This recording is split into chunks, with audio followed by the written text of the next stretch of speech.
The year is 1943. The world is a canvas of conflict, painted with the grim realities of a war that has raged for years. Nations are exhausted, their resources stretched thin, their people weary. Amid this global turmoil, a critical need for direction emerges. The leaders of the three major Allied powers, the United States, the United Kingdom, and the Soviet Union, recognize that the future hinges on their ability to unite. For the first time since the war began, Franklin D. Roosevelt, Winston Churchill, and Joseph Stalin agreed to meet face. This wasn't just another diplomatic gathering. It was a summit destined to alter the course of history. A meeting that would shape not only the final chapters of the war, but the very foundation of the post-war world. This historic moment, held in a city far from the main theaters of war, would become known as the Tehran Conference. It was here, in the heart of Iran, that the fate of millions would be debated, and a new blueprint for victory would be drawn.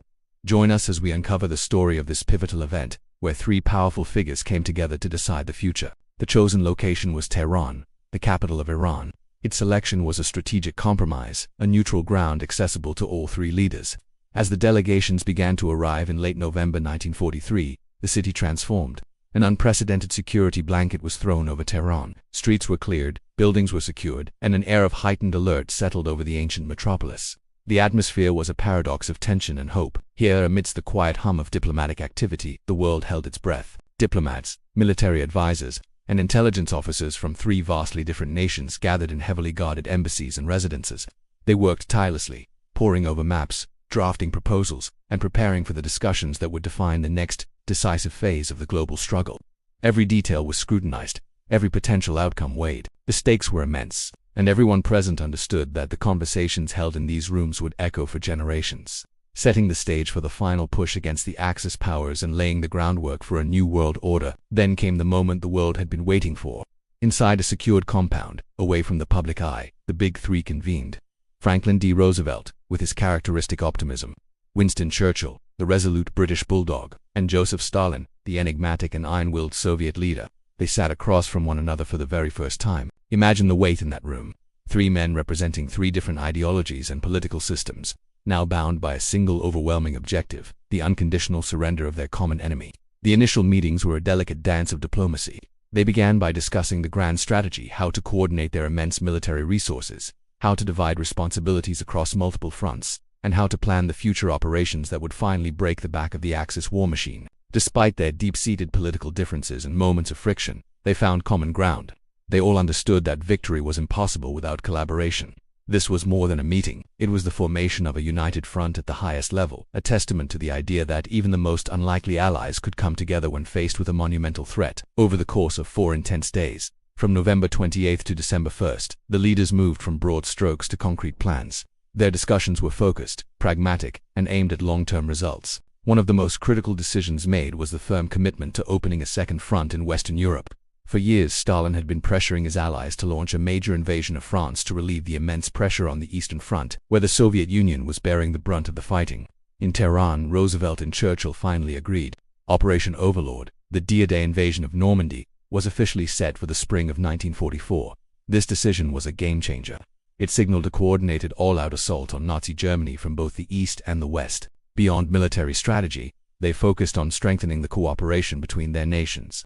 They pledged to supply the Soviet Union with the materials it needed to continue its fight and coordinated plans for supporting resistance movements across occupied Europe. They also began to look beyond the war, discussing the framework for a new international organization, the United Nations, to ensure that such a devastating conflict would never happen again. The emphasis was on unity. They left Tehran with a shared understanding that their alliance, however complex, was the world's best hope for peace and long-term stability. While the main sessions with the three leaders captured the headlines, much of the conference's real work happened in the spaces between. Smaller private talks, advisors and foreign ministers hammered out the finer details. These back-channel negotiations were crucial. Here, in less formal settings, military planners like General George C. Marshall and Marshal Kliment Voroshilov could speak candidly about logistics and troop movements. Diplomats such as Anthony Eden, Vyacheslav Molotov, and Averell Harriman worked to bridge ideological divides and craft the language of the final agreements. Interpreters played a vital role, translating every word with painstaking precision, ensuring there were no misunderstandings that could derail the delicate process. These quiet, intense conversations were where disagreements were resolved and trust was painstakingly built. For instance, discussions about the future of Poland and the borders of post-war Germany were incredibly sensitive, touching on deep historical and political nerves. It was in these smaller meetings that compromises were explored and tentative understandings were reached. These behind-the-scenes efforts were the gears that turned the wheels of the conference, transforming broad principles into actionable policies and building the personal relationships necessary for the Grand Alliance to function. By the time the conference concluded on December 1st, a fundamental shift had occurred. The Tehran Conference marked a true turning point in World War II. The agreement to launch Operation Overlord was its most significant military outcome. It meant that the final, decisive phase of the war in Europe had a clear timeline. The Axis powers would now face a coordinated three-front war, a strategic nightmare from which they could not recover. But the impact went beyond the battlefield. The conference solidified the Grand Alliance, transforming it from a loose coalition into a powerful, coordinated force with a unified vision. The leaders issued the Tehran Declaration, a public statement of their shared purpose and their commitment to working together for a world family of democratic nations. This was a powerful message of hope to a war-weary world. Tehran demonstrated that diplomacy could be as powerful a weapon as any army. Without a single shot fired, the leaders had reshaped the strategic landscape of the war and laid the first stones for the post-war international order.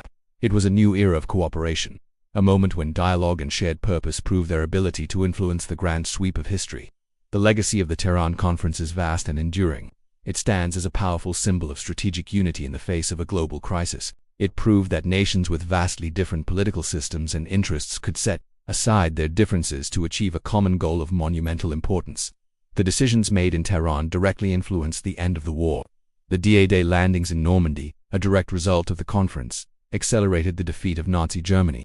The strengthened alliance ensured that the final push was coordinated and overwhelming.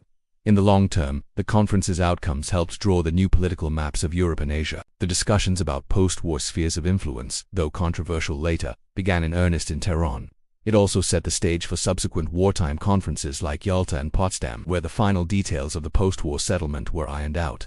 The commitment to creating the United Nations, first formally declared by the Big Three at Tehran, gave birth to the organization that has shaped international relations for over 75 years. The Tehran Conference remains a crucial case study in high-stakes diplomacy, reminding us that dialogue, cooperation, and a clear shared purpose can guide the world through even its most challenging and perilous times. Thank you for joining us on this journey back to 1943. The story of the Tehran Conference is a reminder of how pivotal moments of leadership can change the world. It's a story of strategy, diplomacy, and the relentless pursuit of peace in a time of war. If you found this episode of WW2 Chronicles insightful, please give it a like and share it with others who are passionate about history. And don't forget to subscribe to our channel and hit the notification bell. That way, you won't miss our next episode, where we'll continue to uncover the incredible stories behind the meetings, decisions, and moments that have shaped our world. Thanks for watching, and we'll see you next time.